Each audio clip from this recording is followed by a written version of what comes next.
build a better family. Wisdom to build a better family. Okay. Wisdom to build a better family. Amen.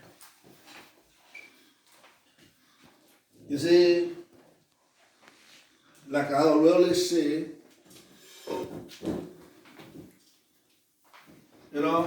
it is the family that gives birth to church. The family gave birth to church.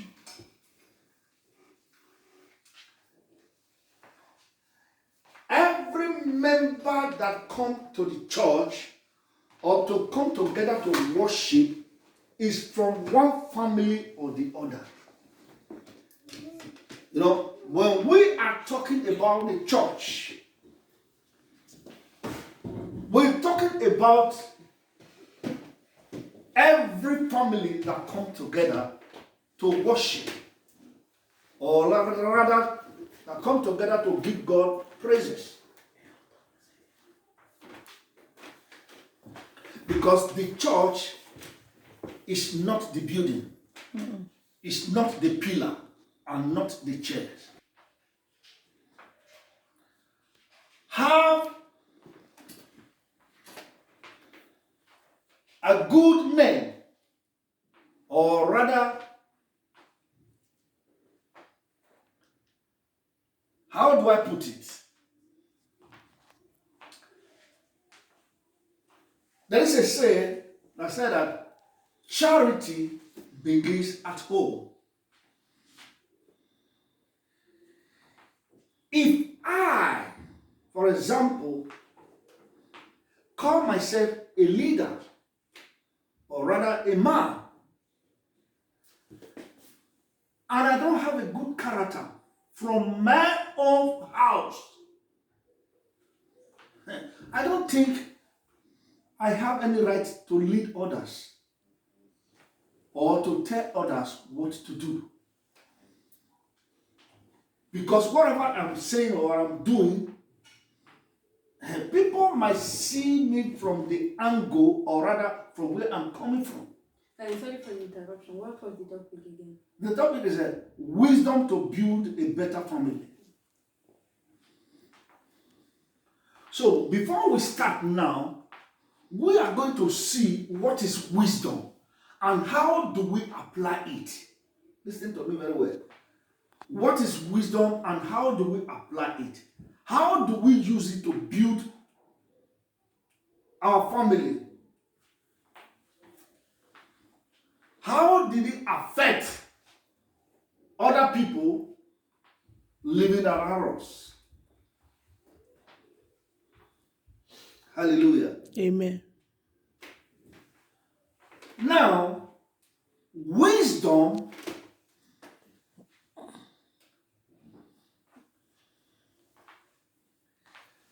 means doing the right thing. That is just the simple meaning of wisdom. Wisdom means to do the right thing.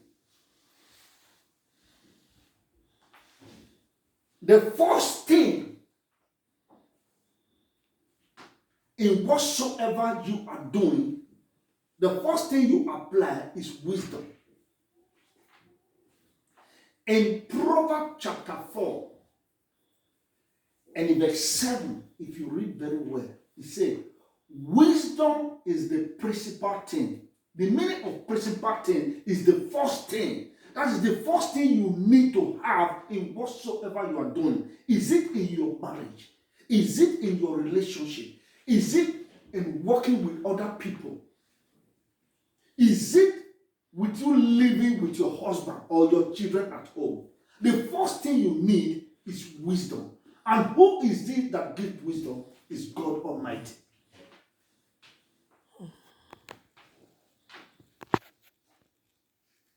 Hallelujah. Amen. If my marriage fails, it's not in the hand of God, because He has given me wisdom to rule, or rather build my marriage. And if I cannot build my marriage, I don't have right to build another person's marriage. I don't have right to build any other thing. Because example will come from me. building others. Because don't forget, I say wisdom to build a better family. Now, families start with husband and wife. Children came as an addition to the marriage. Don't forget about that. True talk. Hallelujah. Amen. Because any man that loves his children before his wife has never started building marriage. And any wife that loves his children before his husband, her husband, have never started building marriage. Because it is your husband first, then the wife to the husband first as well. Then the children came as a Gift. gift to the marriage. Thank you very much. Praise Master Jesus. Hallelujah. It's like somebody saying, according to the Bible in Matthew 6:33, seek first the kingdom of God and his righteousness. When we are talking about marriage, you talk about the husband and the wife first before you talk about the children.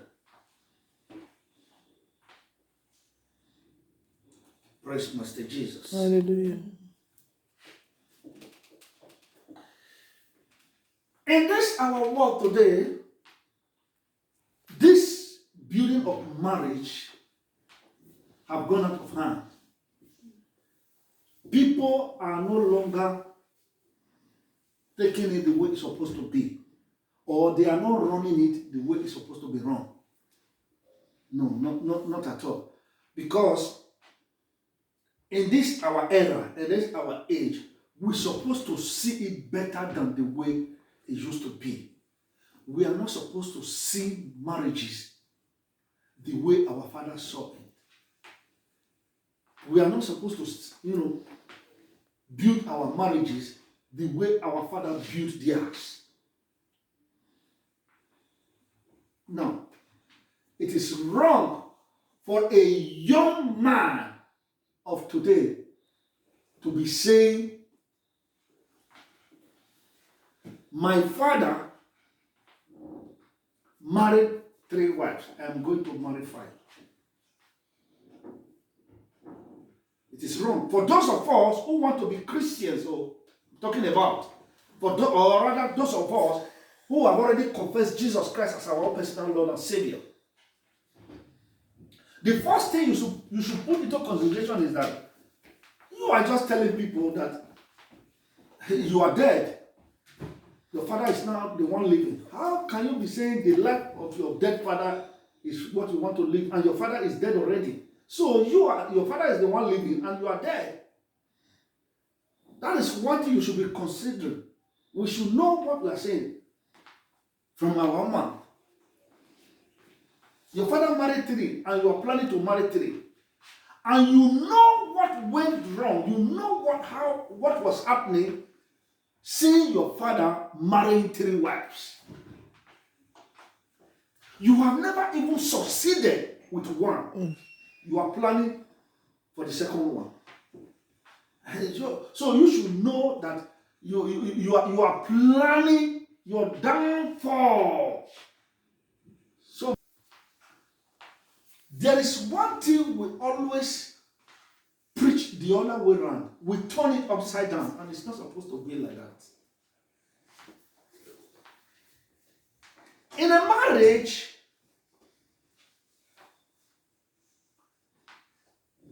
man does not help woman.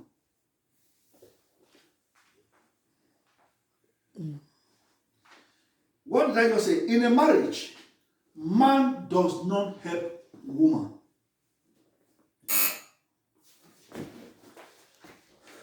Praise Master Jesus. Hallelujah. Now, what did man do in a marriage? Man does what will make him to stand as a man. or what will make him to be the head of the family, because being the head of the family is not just by mouth, it's also by works. So it is a wrong doctrine for a man to be saying, I'm the one helping my wife. You don't help your wife. Praise Master Jesus. Hallelujah. God did not tell you to help your wife. Love. The Bible did not tell you to help your wife. So, for a man to be saying, if not me that is helping my wife, if you even see some people going to the extent of saying, if not me, saying it to their brother-in-law or their sister-in-law or their mother-in-law or their father-in-law, if not because of me, this is my daughter, if I don't that, it is a very wrong word. For as the head in the family, as the man of the family, I don't care how many millions you spend to send your wife to school. You were ordained to do that. Yes, fine. Maybe the parents could not send her to school. She's not married to the parents. She's now married to you. For you, because you have sent money to send her to school, you are not saying you were the one who helped her to go to school. You did not help her to go to school. You trained her because you were meant to train her. Is somebody hearing what I'm saying? Mm-hmm. Because in this era, we turn it upside down. A man saying, I help my wife. No, you cannot help your wife. And the Bible did not say you should help your wife. Not at all. You are only asked to love your wife. So, if you send her to school, you love her. That is why you send her to school. Hallelujah. Whatsoever you do at home as a man, go to the kitchen to help, go to the kitchen to cook. You did not help her. You love her. That was why you go to the kitchen to go and cook. Is somebody hearing what I'm saying? Please, permit me, because as Christians, if we are reading the Bible or we are studying the Bible, we should follow the Bible as Christians. For man saying, I help my wife to cook. No, sir, you did not help your wife to cook. You cook because you love your wife.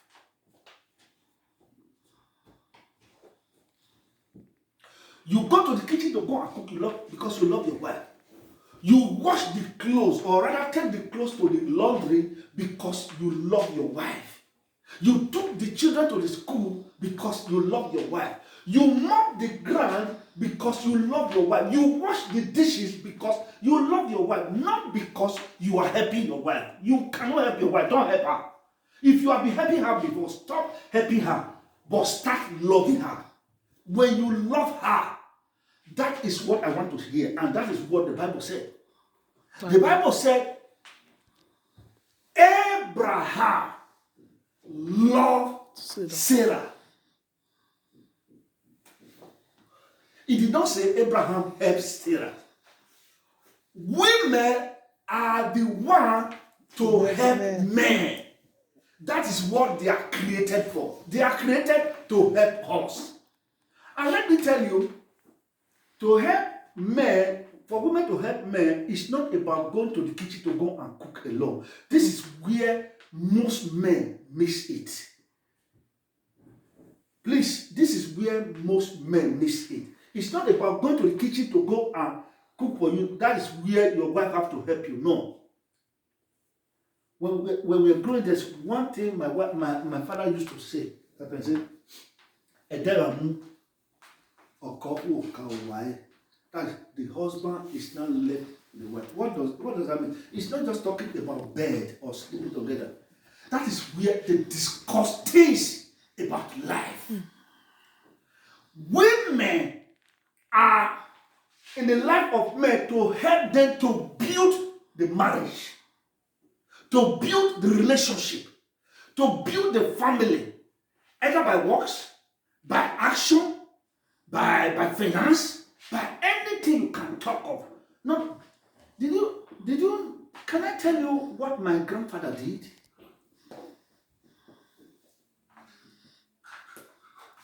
He refused training his female children. What was the reason? Because when they now become something, they will use it to help. They will use it to bless their husband. That was wrong from the pit of hell. That was a wrong mentality that can never make a family to grow. I don't know where they get that mentality from. Praise Master Jesus. Hallelujah. There are some certain things, So what I'm trying to say this morning is that woman came in the life of man to help man, to build the family, to build the children, to build the relationship, to build the marriage, to make sure that the marriage works. Wives should make sure they submit to their husband. When your wife submit to you by respecting you, then you know what to do for her as a man. Don't expect your husband, don't expect your wife to love you. No, that is not what you know. You are the one that will love her. When you love her, she came to help you in whatsoever you are doing, so that the marriage can stand, so that the children can be better, so that your future can be planned very well. Or come together to worship is from one family or the other. The chairs are not it's not the church, or rather the pillar. Now, what the Bible says in the book of Genesis. Genesis chapter 8.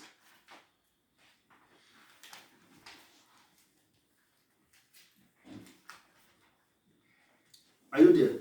Yes. What do I say? Genesis chapter 8? Yes. No. Sorry. Genesis chapter 2.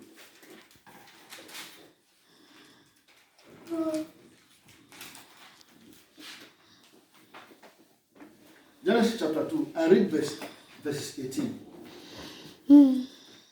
It said, and the Lord God said, who said? The Lord God. It is not me.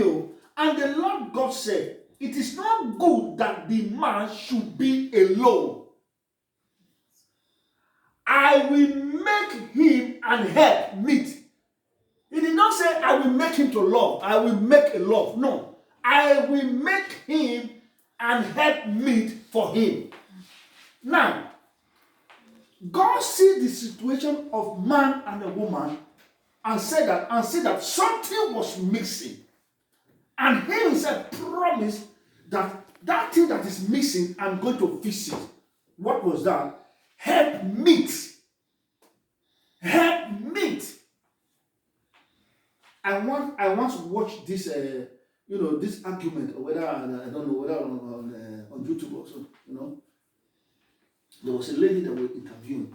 He really finished this thing. He's coming and said, I am in my husband's life to help him. And he must listen to me when I'm helping him. Because I need to help him as a good wife to make our marriage work. That woman speak correctly, and everything she was saying, she back it up with every evidence and the word. He said, I came to his life to help him. I am a helper and not a destroyer. So I should be allowed to help my husband, because we are talking about my husband here, not our husband. Praise Master Jesus. Hallelujah. God Almighty said, it is not good for the man to live alone.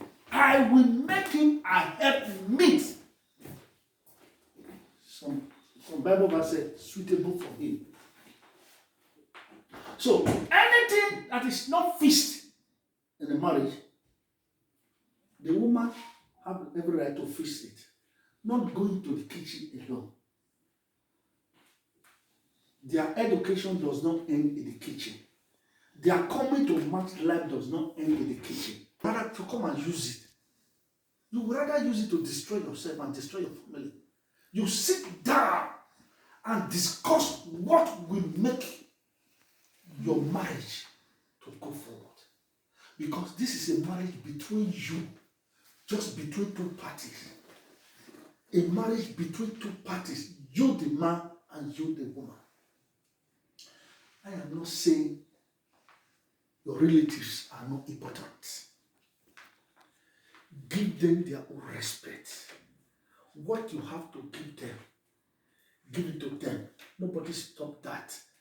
But it should be between you and your wife that is the major figure in the marriage. We read Bible, we study Bible. Some people will go and agree with the pastor. Is the pastor your husband or your wife? Now, the problem here is that we are the one using our hands to create it. How can a man that calls himself a leader is going to a place called church to go and preach? The wife you just live in the bed. You people does not agree. You are keeping malice with the woman you live in the bed, and you want to go to convention. You want to go and preach. What are you going to preach now? It is better on that day. Just call them. I wanted to come. I don't think I will come again. God will not kill you, because if you carry that anger to go and deliver message, I once do a video call now. This thing when I was doing it, I will still come back. When I tell the word, because a friend of mine, he called me back.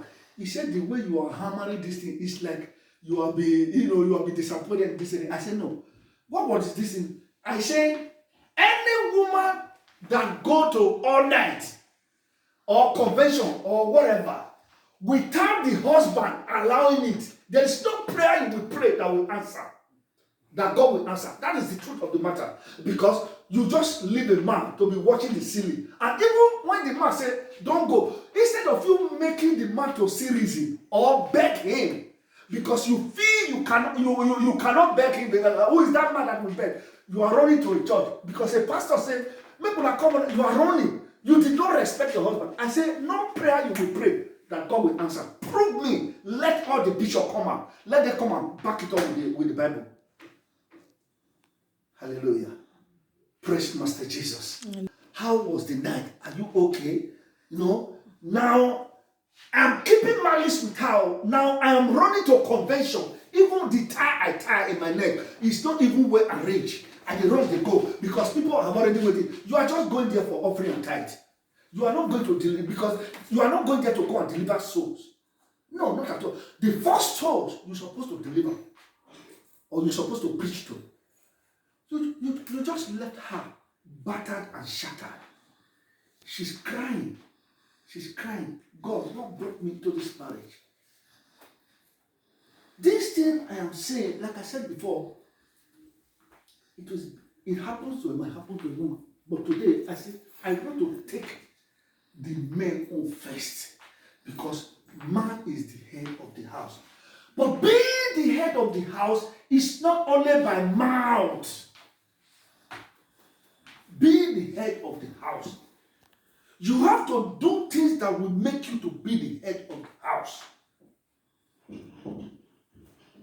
If your wife is not, is not honoring you, is not reverencing you the way it's supposed to be, because men need respect. That is why the Bible says the women should make sure they honor and respect their husband. That is what our father Abraham was gotten from Sarah. Then if that thing is not taking place, it is not bad for the man to ask, come here, what is it? What is your problem? What is wrong? What is going on? Then hear from her. Know what is wrong. Because it is your duty as a man to ask such questions. It is your duty as a man to receive reverence, to receive honor from her. not to love you. Or you can call that one as love, but it doesn't really matter. But the Bible says you should love her and she should help you. Hallelujah. What way is she helping you? Do we allow our wives to help us? Do we give them the chance to help us? Some men believe that any contribution from woman is useless. No. As Christians, we should not please go to that way. They have a very important role to play. They have a very important role to play. There are sometimes the women make the men not to bring out their foolishness. The way they will speak to them, the way they will talk to them. It's like you pour water on a flaming fire. You just say, I never think you can be so wise. I hear you, my wife. Let me use it that way. And when you really use it that way, you see peace. That is what is called wisdom. That's what it calls wisdom. Now, let me tell you another way, another important way wisdom can be defined. See it. The Bible says we should apply wisdom, especially in building marriage. Especially in building marriage, because God is happy when marriage is happy. God is, is all right when marriage is all right. God is good when marriage is good. God is a good marriage. It's a perfect and a workable marriage. Praise Master Jesus. Hallelujah. We should not this thing. We should know it. We should know it. Which of you intended to build a marriage? Which of you intended to do a good thing that does not sit down to see if this thing that you are going to do will come out as an error or will be good? At the end, you will now come to blame who you are not supposed to blame. Did you consult God when you were doing it? If you consult your husband, you don't consult God. If you consult your wife, you consult God. But when you did not consult your husband, you did not consult God. When the husband did not consult his wife, he did not consult God. And when things boomerang, don't blame anybody. Blame yourself. Because we are very fast in calling devil. The devil is very far away. We are the one that's supposed to do this thing. Praise Master Jesus. Hallelujah. Amen. Amen. Time will not really permit us to go very further, but I want to quickly just take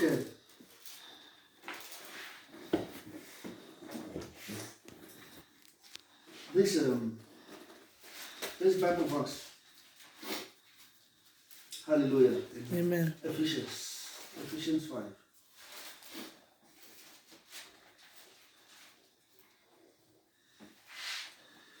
Ephesians 5. Are you there? Ephesians 5, I read from verse 20. It says, giving thanks always for all things unto God and the Father in the name of our Lord Jesus Christ.